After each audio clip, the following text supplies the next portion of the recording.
सतनाम करता पुरख निर्भो निर्वैर अकाल मूरत अजूनी सैभं गुर प्रसाद जप आद सच जुगाद सच है भी सच नानक होसी भी सच। दंडोत बंधन अनक बार सर्व कला समरथ डोलन ते रखो प्रभु नानक दे कर हथ। डोलन ते रखो प्रभु नानक दे कर हथ। परम सन्मान योग गुरु रूप सत्संग जीओ, गुरबाणी विचार आप सरवण कर रहे हो, जिस विच प्रकरण दास ने लिया है सत संगत। मेरे माधव जी सत संगत मिले सो तरिया, गुर प्रसाद परम पद पाया सोके काष्ट हरिया। कुछ विचारां होर आप जी दे सन्मुख रख सकां उस तो पहले आप फतेह प्रवान करनी। वाहिगुरू जी का खालसा वाहिगुरू जी की फतेह। सतसंगत दे विचार आपने सरवण कीती है। सतसंगत किस नूं कहंदे हन? सतसंगत दे विचों प्राप्त की करना है। कल जैसे आपने पंक्तियां सरवण कीतियां सन, हर रस की कीमत कही ना जाए। परमात्मा दे नाम दे रस की कीमत कही नहीं जा सकती है। देना की गल है, मनुख इस जुबान नाल कीमत कह भी नहीं सकता है, कह भी नहीं सकते हैं। तेरे दाने कीमत ना पवे तिस दाते कौन सुमार। उस परमात्मा के मुकाबले दे विच दूजा कोई नहीं है। क्यों? उसकी कोई कीमत नहीं है, उसकी कोई कीमत नहीं। मैं कल अर्ज की सी, मनुख ने जो कुछ भी बनाया भावें वो वस्तु बहुत वड्डी है, फिर भी उसकी कोई कीमत दिती जा सकती है, उन्होंने खरीदिया जा सकता है।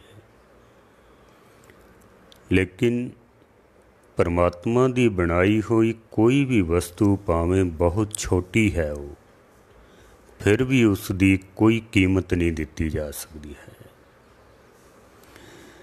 मनुख ने ऐसा कुछ भी नहीं बनाया जिसकी कीमत ना दिती जा सके, जिन्हों खरीदिया न जा सके। परमात्मा ने ऐसी कोई चीज़ नहीं बनाई जिसकी कीमत दिती जा सके, जिन्हों खरीदिया जा सके। ऐसी कोई चीज़ नहीं बनाई है।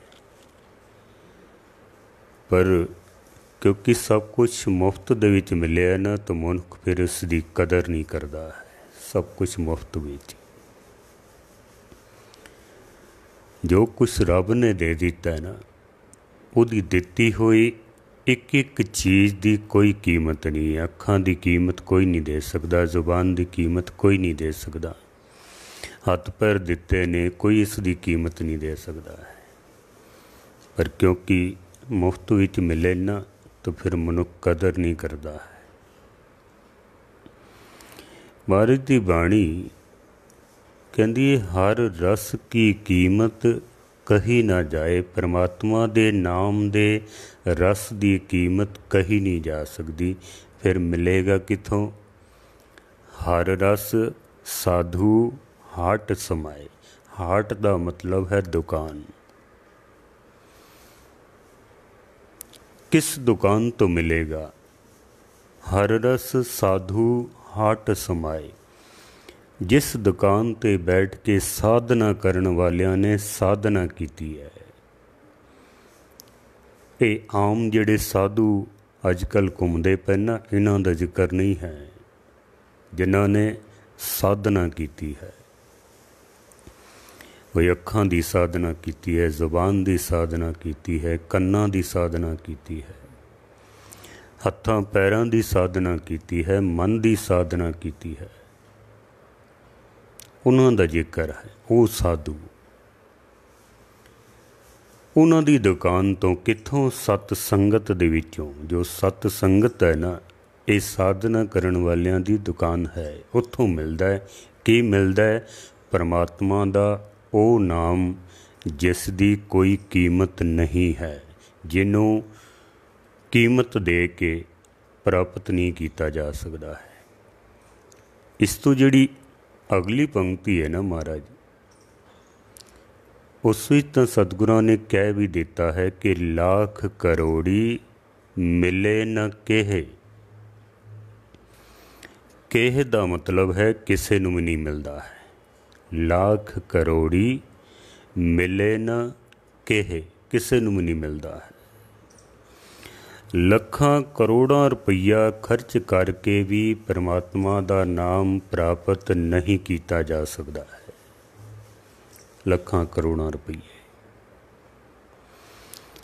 पैसे खर्च करके मनुख सत्संग करा सकता है। तो कथा कराएगा, कीर्तन करा लो, पाठ करा लो, अखंड पाठ करा लो, सहज पाठ करा लो, सुखमनी साहब दे पाठ करा लो, लंगर चला लो, दान पुण्य कर दो, बिल्डिंग बना दो।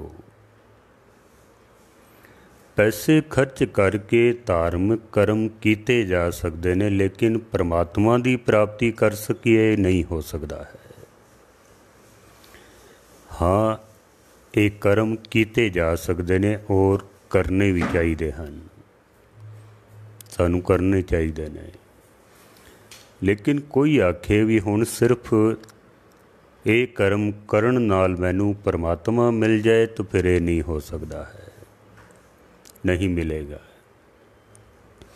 क्यों? बथेरे करांदे पे ने लोकी, अखंड पाठां दियां लड़ियां चल रही हैं, कई समागम करा रहे हैं, लंगर चला रहे हैं, दान पुण्य करते पे ने, कोई बिल्डिंगां बनाते पे ने, कोई कुछ करते पे ने, पर क्या उन्होंने परमात्मा की प्राप्ति हो गई है? नहीं हो सकती है। सिर्फ धार्मिक कर्म करने परमात्मा की प्राप्ति नहीं हो सकती है। पैसे खर्च करके जे किधरे परमात्मा मिल जाता ना, सिर्फ पैसे खर्च करन नाल, अगर परमात्मा मिल जाता तो जिहड़े गरीब लोग ने ना, वो तो परमात्मा तो वांझे रह जाते। फिर तो परमात्मा जिहड़े अमीर लोग ने, धनवान लोग ने, परमात्मा तो फिर उन्हां दे घर होना चाहिए सी। परमात्मा तो उत्थे मिलदा। फिर तो जिहड़ा गरीब बंदा है बेचारा, वो तो परमात्मा तो फिर वांझा ही रह जाता। उन्होंने परमात्मा किवें मिलना सी? जे पैसे खर्च करन दे नाल परमात्मा मिल जाता, तो गरीब बंदा परमात्मा तो वांझा रह जाना सी, अमीर बंदा परमात्मा वाला हो जाना सी। लेकिन गुरबाणी आपां पढ़ीए ना, तो गुरबाणी इस तो उल्ट गल करती है। माया तारी अत अन्ना बोला, शब्द न सुनई बहुरोड़ कचोला। माया धारी धनवान मनुख जिहदे कोल अथाह धन है, पैसा है, महाराज कहते ने अत अन्ना बोला, ਅੱਖਾਂ ਤੋਂ ਅੰਧਾ ਹੈ, ਕੰਨਾਂ ਤੋਂ ਬੋਲਾ ਹੈ, ਨਾ ਦਿਖਾਈ ਦਿੰਦਾ ਹੈ ਨਾ ਸੁਣਾਈ ਦਿੰਦਾ ਹੈ। ਨਾ ਗੁਰੂ ਦੀ ਰਹਿਤ ਮਰਿਆਦਾ ਦਿਖਾਈ ਦਿੰਦਾ ਹੈ, ਨਾ ਨਿਤਨੇਮ ਦਿਖਾਈ ਦਿੰਦਾ ਹੈ, ਨਾ ਅੰਮ੍ਰਿਤ ਦਿਖਾਈ ਦਿੰਦਾ ਹੈ, ਔਰ ਨਾ ਹੀ ਇਸ ਨੂੰ ਧਾਰਮਿਕ ਜੋ ਮਨੁੱਖ ਹਨ ਉਹ ਵੀ ਦਿਖਾਈ ਨਹੀਂ ਦਿੰਦੇ ਹਨ। ਇਸ ਜੋ ਮਾਇਆਧਾਰੀ ਅੱਖਾਂ ਦੇ ਉੱਤੇ ਪੱਟੀ ਬੰਨੀ ਹੋਈ ਹੈ ਧਨ ਦੀ, ਕੁਛ ਦਿਖਾਈ ਨਹੀਂ ਦਿੰਦਾ ਹੈ, ਨਾ ਫਿਰ ਕੋਈ ਸੁਣਾਈ ਦਿੰਦਾ ਵੇ, ਨਾ ਗੁਰੂ ਦਾ ਸ਼ਬਦ ਸੁਣਾਈ ਦਿੰਦਾ, ਨਾ ਗੁਰੂ ਦਾ ਉਪਦੇਸ਼ ਸੁਣਾਈ ਦਿੰਦਾ ਵੇ, ਨਾ ਕਿਸੇ ਸਿਆਣੇ ਦੀ ਗੱਲ ਸੁਣਾਈ ਦਿੰਦੀ ਹੈ, ਕਿਸੇ ਸਤਸੰਗੀ ਦੀ, ਕਿਸੇ ਸਤਪੁਰਸ਼ ਦੀ, ਕਿਸੇ ਗੁਰਮੁਖ ਦੀ ਕੋਈ ਗੱਲ ਸੁਣਾਈ ਨਹੀਂ ਦਿੰਦੀ ਹੈ। ਮਾਇਆ ਧਾਰੀ ਅਤ ਅੰਨਾ ਬੋਲਾ, ਸ਼ਬਦ ਨਾ ਸੁਣਈ ਬਹੁ ਰੋੜ ਕਚੋਲਾ। ਕੁਛ ਨਹੀਂ ਸੁਣਦਾ ਹੈ ਉਹ। ਕਬੀਰ ਸਾਹਿਬ ਦੀ ਸਾਖੀ ਇੱਕ ਦਿਨ ਮੈਂ ਪੜ੍ਹ ਰਿਹਾ ਸਾਂ। ਕਬੀਰ ਸਾਹਿਬ ਇੱਕ ਸੇਠ ਨੂੰ ਦੇਖਦੇ ਨੇ, ਉਹਨੂੰ ਜਾ ਕੇ ਬਾਰ-ਬਾਰ ਆਖਦੇ ਨੇ ਵੀ ਮੈਂ ਤੈਨੂੰ ਕਦੀ ਸਤ ਸੰਗਤ ਵਿੱਚ ਨਹੀਂ ਵੇਖਿਆ, ਤੂੰ ਆਇਆ ਕਰ। ਅਤੇ ਅੱਗੋਂ ਸੇਠ ਨੇ ਪਤਾ ਕੀ ਜਵਾਬ ਦਿੱਤਾ, ਹਾਂ ਮੈਂ ਤੁਹਾਡੇ ਡੇਰੇ 'ਤੇ ਆਵਾਂ ਤਾਂ ਤੁਹਾਡੇ ਡੇਰੇ ਚੱਲਦੇ ਨਾ, ਜੇ ਮੈਂ ਨਹੀਂ ਆਵਾਂਗਾ ਤਾਂ ਤੁਹਾਡੇ ਡੇਰੇ ਵੀ ਨਹੀਂ ਚੱਲਣੇ ਹਨ। ਜਦ ਕਿ ਕਬੀਰ ਸਾਹਿਬ ਉਸ ਦਾ ਜੀਵਨ ਦੇਖ ਰਹੇ ਸਨ ਵੀ ਇਹ ਧਨ ਤਾਂ ਬਹੁਤ ਕਮਾਉਂਦਾ ਪਿਆ, ਲੇਕਿਨ ਪਰਮਾਤਮਾ ਦਾ ਨਾਮ ਇਸਨੇ ਨਹੀਂ ਕਮਾਇਆ ਹੈ। ਤਾਂ ਬਾਰ-ਬਾਰ ਕਹਿੰਦੇ ਨੇ ਵੀ ਸਤ ਸੰਗਤ ਦੇ ਵਿੱਚ ਆਇਆ ਕਰ, ਪਰ ਉਸ ਸੇਠ ਨੂੰ ਕੁਝ ਸੁਣਾਈ ਨਹੀਂ ਦਿੰਦਾ ਹੈ, ਕੁਛ ਹੀ ਸੁਣਾਈ ਨਹੀਂ ਦਿੰਦਾ ਹੈ। ਹਜ਼ਰਤ ਈਸਾ ਬਾਈਬਲ ਦੇ ਵਿੱਚ ਕਹਿੰਦੇ ਨੇ, ਅਗਰ ਕੋਈ ਮੈਨੂੰ ਇਹ ਆਖੇ ਕਿ ਇੱਕ ਊਠ ਸੂਈ ਦੇ ਨੱਕੇ ਵਿੱਚੋਂ ਨਿਕਲ ਗਿਆ ਹੈ।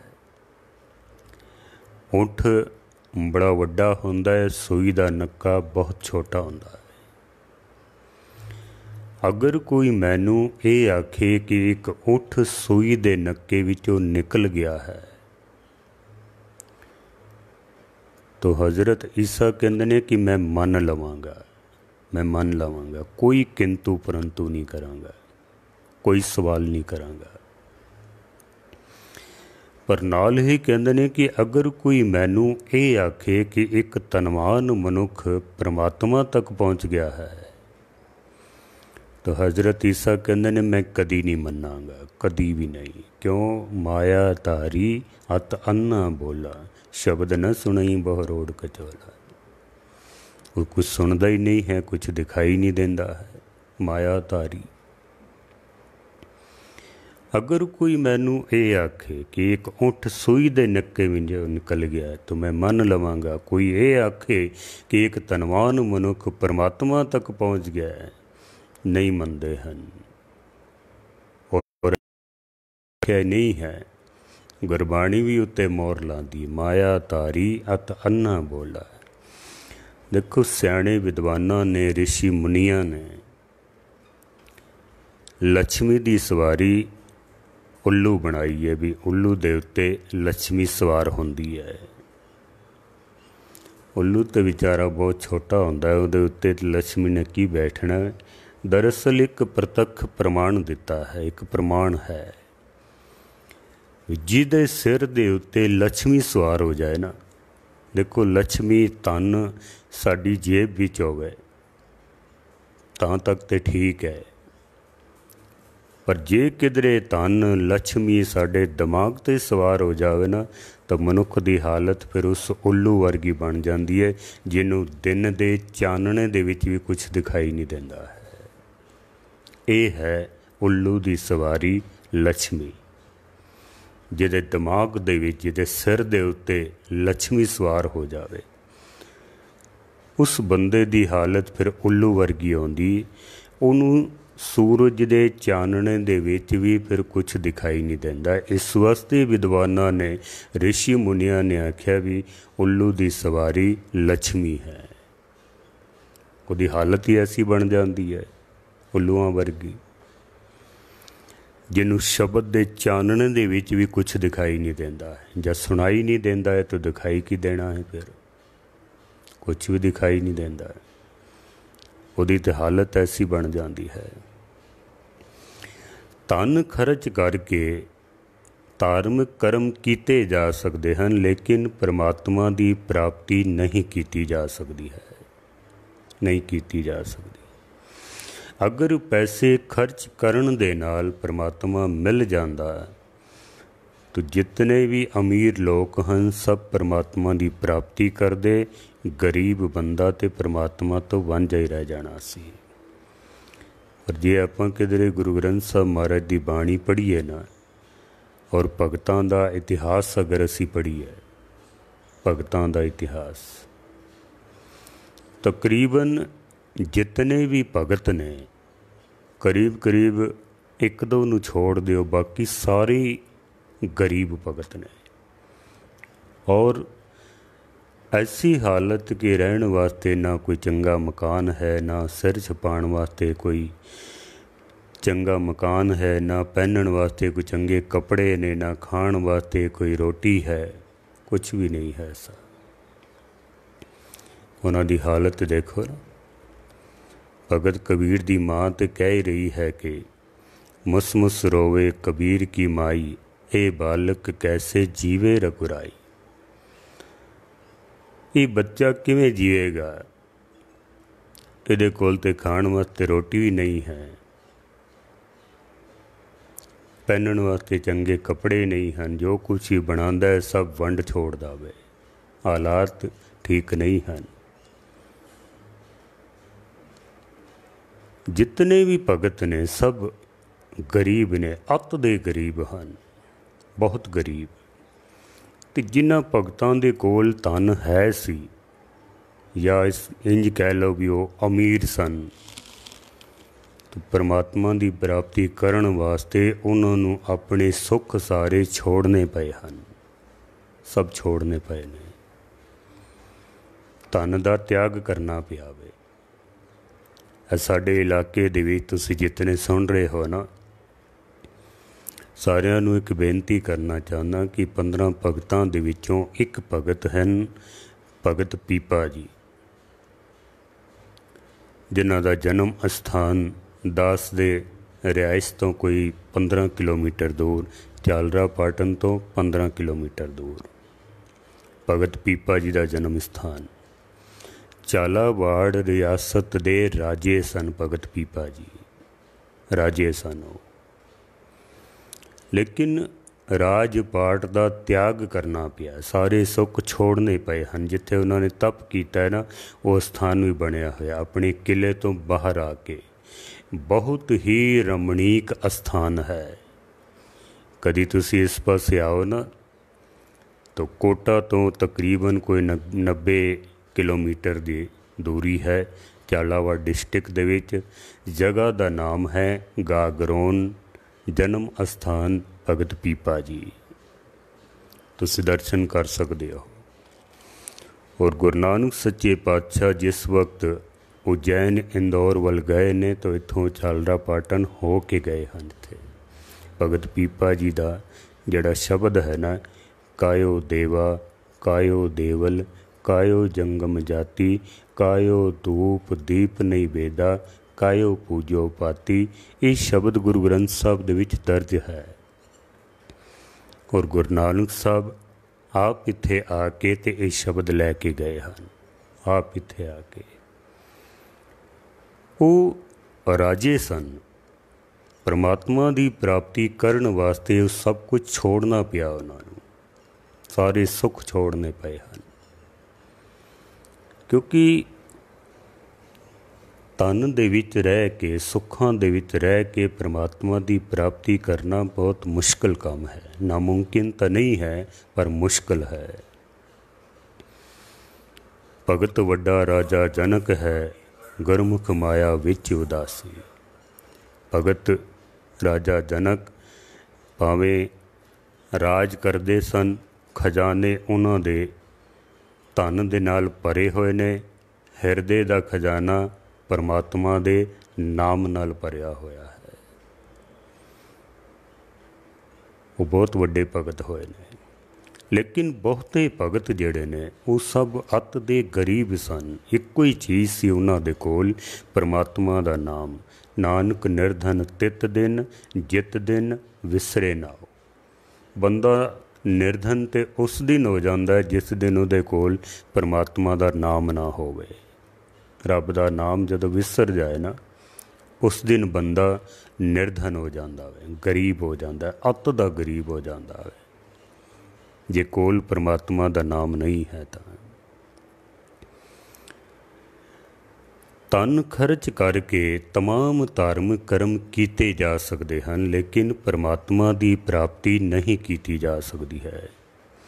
एक जगह ते मैं देख के भी दंग रह गया। बहुत अमीर बंदा सी, अखंड पाठ चल रहे ने, कई सालों तो चल रहे हैं। जब मैं उत्थे गया तो मैनू दिखाया उन्होंने, आ देखो काफ़ी समय तो अखंड पाठ चल रहे हैं, पाठी रखे हुए ने, उन्होंने तनख्वाह देंदे हाँ, लंगर पानी का इंतज़ाम, रिहाइश का इंतज़ाम, सारे सुख दिते हुए ने। और कई सालों तो चल रहे ने अखंड पाठ, काफ़ी समय तो। मैं ही बड़ा हैरान होया भी इतना पैसा ये बंदा खर्च करता पिया, बड़ा गुरमुख बंदा है। पर जिस वक्त तो चला गया ना, तो मैं पाठी सिंघां नूं मिलिया। वो कहते ने ज्ञानी जी सिर्फ पाठ चलते पे ने, बस होर कुछ नहीं है, सिर्फ पाठ चलते पे ने। धन बहुत है ये कोल, पैसा बहुत है, कुछ इनकम टैक्स बचाने वास्ते भी है, इस पासे धर्म दे विच खर्च कर देंदा पैसे, बाकी इस तो इलावा कुछ भी नहीं है। ये तो अज तुहाडे नाल इत्थे आ भी गया है, नहीं तो कई कई महीने तो इत्थे आउंदा ही नहीं है। कैमरे लगे हुए ने, उत्थे ही बैठ के देख लैंदा है कदों पाठ रखिया, कदों मद हो गया, कदों समाप्ति हो गई, कदों अगला पाठ रख दिता, इनू कुछ नहीं पता, कुछ नहीं पता। फिर सिर्फ पाठ चलते पे ने, बाकी जे इसका जीवन तुसी वेखो ना, तो ऐसा कोई कुकर्म नहीं जो ये ना करदा हो, ऐसा कोई कुकर्म नहीं है। पैसा तो बहुत खर्च करता पिया, लेकिन जीवन इसका कुछ भी नहीं है। और अज असी घरां दे विच भी देखते हाँ, अखंड पाठ तो असी रखवा लैंदे हाँ, फिर अखंड पाठ वाले महाराज के कमरे दे विच वड़ना ही असी भुल जाते हाँ, वड़ना ही भुल जाते हाँ। पाठी किवें पाठ कर रहे ने, कौन कर रहा है, कितना पाठ हो गया है, कुछ नहीं पता है। रौला रप्पा वखरा चलता रहिंदा। इस तरह पाठ कराउण दा कोई बहुता लाभ नहीं है। चलो हो सकता कुछ लाभ होवे, पर तां हो सकता है जे बंदा बैठ के उत्थे बाणी सुने, सेवा करे, बाणी सुने, फिर तो कुछ लाभ हो भी सकता है। पर जे पाठ रखा के भुल ही जान तो फिर कोई लाभ नहीं है इस तरह का। मैं समझदा ऐसे साल विच 10 अखंड पाठ कराउण नालों अगर एक सहज पाठ बंदा खुद करे ना, तो उहदा लाभ 100 गुणा ज़्यादा हो सकता है, 100 गुणा ज़्यादा। तो जे किधरे अर्थां समेत करे तो फिर उहदा तो कोई मुकाबला ही नहीं है। क्योंकि महाराज की बाणी कहती है विचार करो, विचार, बाणी नूं विचार के पढ़ो। पर असी तो सही ढंग नाल पढ़ते भी नहीं हाँ, विचार की करना है, असी विचार की करना है। अजकल ऐसिया बहुत सारिया दुकाना बन गई ने जिथे अरदासां विकदियां ने, पाठ विकदा है और बड़ा कुछ विकदा है। बाकायदा उत्थे लिस्टां लगियां हुई ने, दुख दा पाठ इतनी पेटा, सुख दा पाठ इतनी पेटा, औलाद वास्ते, विआह वास्ते, कारोबार वास्ते, बाकायदा लिस्टां लगियां, दुकानां ऐसियां चल रही हैं जिथे कारोबार चलता पिया। हुण तो सारा ऑनलाइन भी हो गया, तुसी फोन करो, पैसे अकाउंट विच पा दिओ, तुहाडा पाठ रख दिता जाता है। जे तुहाडा दुख दा है तो वो उस तरह का हुक्मनामा कढ़ के तुहानूं भेज देणगे। जे सुख दा है तो उस तरह का भेज देणगे। असी घर बैठे खुश हो जाने हैं, कमाल हो गई है, महाराज ने इतना वधिया हुक्मनामा सानूं दे दिता है। किन्ने वेख्या उत्ते पाठ होया है नहीं होया, की हुक्मनामा सतगुरां दा आया है, कौन देखदा पिया है। असी घर बैठे खुश होई जाने, कमाल हो गई है बस। इस तरह के धार्मिक कर्म करन दे नाल कोई बहुता लाभ नहीं है, बिल्कुल नहीं है। धन खर्च करन दे नाल, पैसे खर्च करन दे नाल परमात्मा की प्राप्ति नहीं की जा सकती है, परमात्मा नहीं मिलता है। महाराज की बाणी कह रही है कि लाख करोड़ी मिले ना केहे। केहे दा मतलब है किसे नूं नहीं मिलता है। लाख करोड़ी मिले ना केहे, किसे नूं भी नहीं मिलता है। फिर मिलेगा किवें? महाराज की बाणी कहती है कि जिसे प्राप्त तिस ही देह। जिसे प्राप्त, परमात्मा की प्राप्ति के दो साधन गुरबाणी ने सानू दिते हैं। दो साधन, एक तो यह जो मैं पंक्तियां तुहानूं सरवण करांदा पिया, एक होर महाराज कहंदे ने कि कंचन स्यों पाइए नहीं तोल। सोने नाल तोल के भी परमात्मा नूं प्राप्त नहीं किया जा सकता है। सोने नाल तोल के भी। कंचन स्यों पाइए नहीं तोल, तो फिर मिलेगा किवें? मन दे राम लिया है मोल। अपना मन दे के ते परमात्मा नूं प्राप्त किया जा सकता है, वरना तुसी सोने नाल तोल दिओ तां भी परमात्मा नहीं मिलता है तुहानूं। कंचन स्यों पाइए नहीं तोल, नहीं मिलता है। मन दे राम लिया है मोल। अपना मन भेंट कर दिओ ते परमात्मा की प्राप्ति कर दिओ, ते ये काम असीं करदे नहीं हाँ। गुरुद्वारे बार बार पता है क्यों मत्था टेकिया जाता है? भी अपना मत्था टेकन लगिया अपना मन, अपनी मत ये गुरु के चरणों दे विच रख दिओ। गुरु की मत नूं अपना के ते लै जाओ। पर असी मस्कीन साहब जी क्या करते सन कि मनुख धन भी अर्पण कर देंदा है, वस्त्र अर्पण कर देंदा वे, रुमाले भेंट कर देंदा वे, पदार्थ लिया के गुरु के चरणों में रख देंदा है, सोना रख देंदा है, चांदी रख देंदा है, बहुत कीमती वस्तुआं लिया के गुरु के चरणों में रख देंदा है, पर अपना मन नहीं रखता है। कीमती पदार्थ गुरु के चरणों में रख के ते उत्थे ही छोड़ जाता है, पर मन मत्था टेकन लगिया अपना मन ते अपनी मत बुद्ध वापस चुक के लै जाता है। तो गुरु अर्जन देव जी तो कहते ने, मन बेचे सतगुर के पास, तिस सेवक के कारज रास। पर यह काम असी करते नहीं हाँ। मन बेचे सतगुर के पास, अपना मन दे दिओ तो परमात्मा की प्राप्ति कर लो, पर यह काम असी करते नहीं हाँ। इत्थे जो गुरु अर्जन देव जी महाराज सानू समझाना चाहते हैं, लाख करोड़ी मिले न केहे। लखां करोड़ां रुपया खर्च करके भी किसी नूं प्राप्त नहीं होंदा है। जिसे प्राप्त तिस ही देह। जिसनूं मिल जांदा है, जिसनूं प्राप्त है उसनूं मिल जांदा है। जिसे प्राप्त तिस ही देह। जिन्नूं प्राप्त है उसनूं मिल जांदा है। हुण देखो एक पहेली बन गई है, एक रमज बन गई है। मेरे उस्ताद ज्ञानी संत सिंह जी मस्कीन साहब जी क्या करते सन कि जैसे कुदरत ने बहुत सारे फल छिलकियां दे विच लपेट के सानू दिते न, इस तरह कुछ रमज़ां भी गुरबाणी दियां ऐसियां हैं जो लपेट के महाराज ने रमज विच रख के ते सानू दित्तियां हैं। बहुत सारियां ऐसियां पंक्तियां ने।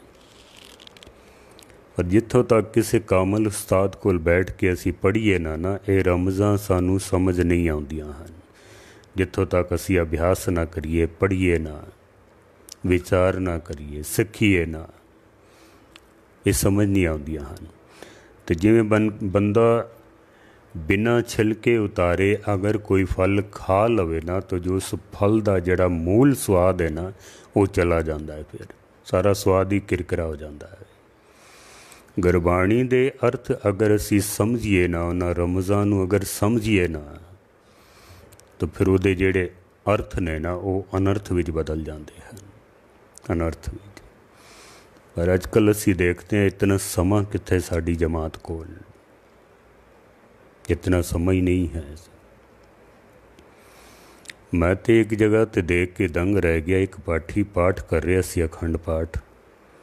कुछ शब्दों का हेर फेर सी उहदे पाठ करन दे विच। मैं उसनूं सिर्फ इतना ही पूछया भी तू संथ्या कित्थों लई है, भी संथ्या कित्थों लई है। पता उसने की जवाब दिता, कहंदा ये संथ्या क्या होती है। हिंदी बोलदा सी, संथ्या क्या होती है। जिन्हों ये ही नहीं पता भी संथ्या की आउंदी है, उन्हें पाठ की करना में। पर इतना समझ नहीं लोगों कोल। गुरुद्वारियां विच भी देखते हैं असी ग्रंथी जिहड़े लगे हैं, ग्रंथी की पोस्ट बड़ी वड्डी है, बाबा बुढ़ा साहब जी की वो सीट है। पर असी उत्ते ही देखते हैं जपजी साहब का पाठ कर लिया, एक दो शब्द पढ़ने सीख लए, अरदास करन दी जाच सीख लई, हुक्मनामा माड़ा मोटा वो लै लिया, चलो जी ग्रंथी बन के बैठ गए उत्थे। अज असी अपना किरदार खुद डाउन किया है, असी मेहनत नहीं करते हाँ। असी गुरबाणी की मेहनत करन दे बजाए प्रबंधकां दे ऑफिस दे विच मेहनत करते पे। असी कोई चाह बनाते पे नहीं, कोई बारी फेरते पे ने, कोई साफ सफाइयां करते पे ने, कोई प्रबंधकां दे घरां दे काम करते पे ने। क्यों कर रहे ने? क्योंकि गुरबाणी की मेहनत नहीं की है, पूरी ड्यूटी करनी उन्होंने नहीं आउंदी है। इस वास्ते वो अंदरों कमज़ोर ने, तो जिहड़ा बंदा अंदरों कमज़ोर हुंदा है ना, उन्होंने फिर कोई भी डांट डपट कर सकता है, कोई भी। मेरे वड्डे वीर ने, वीर तलविंदर सिंह जी, इस वक्त यूके इंग्लैंड विच रहिंदे ने। उन्हां दे पिता जी ग्रंथी की सेवा करते सन, और किसी प्रबंधक की मजाल नहीं कि अगों कुछ कह देन। वो मूँह ते कह देंदे सन भी ग्रंथी वड्डा हुंदा है या प्रबंधक वड्डा हुंदा है। महाराज ने ग्रंथी बनाए सन कि प्रबंधक बनाए सन? ग्रंथी बनाया सी महाराज ने, ये प्रबंधक किसने बनाया? वो मूँह ते कह देंदे सन। क्यों? वो अपनी ड्यूटी दे विच पूरे पक्के सन, इस वास्ते किसी की मजाल नहीं अगों कुछ कह सके हो। पर अज असी मेहनत ही नहीं करते हाँ। यही कारण है कि जना खना आके सानू दबा जाता है। मैं बेनती करना चाहना भी मेहनत करो, अपने आप नू स्ट्रोंग करो, मजबूत करो, अपनी पोजीशन नू समझो, अपनी सीट नू समझो, अपना स्थान स्वयं बनाइए। मैं बचपन विच पढ़िया सी, मेहनत करोगे तां बना सकोगे। फिर तुहानू कोई मजाल नहीं किसी दी कि कुछ कह सके हो, कोई नहीं कुछ कह सकता। इत्थे महाराज कहते ने जिसे प्राप्त, जिसनू प्राप्त है उसनू मिल जाता है। की प्राप्त है? एक रमज बन गई ना, एक रहस्य बन गया ना।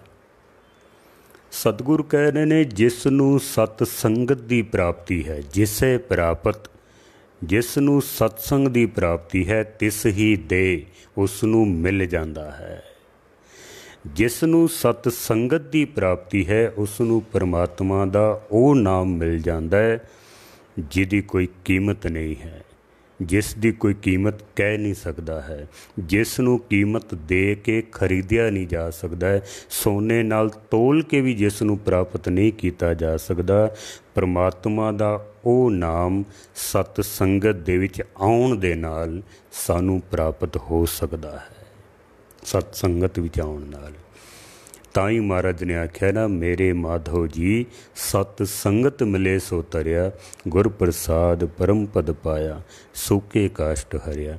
बाकी विचारां कल आप जी के सन्मुख रखांगे। भुल्लां चुकां दी क्षमा। सारियां दा धन्नवाद। 5:30 तो 6 दास ने कथा का समा रखिया, आप याद रखो और वध तो वध सरवण करन दी कृपालता करनी। ਵਾਹਿਗੁਰੂ ਜੀ ਕਾ ਖਾਲਸਾ, ਵਾਹਿਗੁਰੂ ਜੀ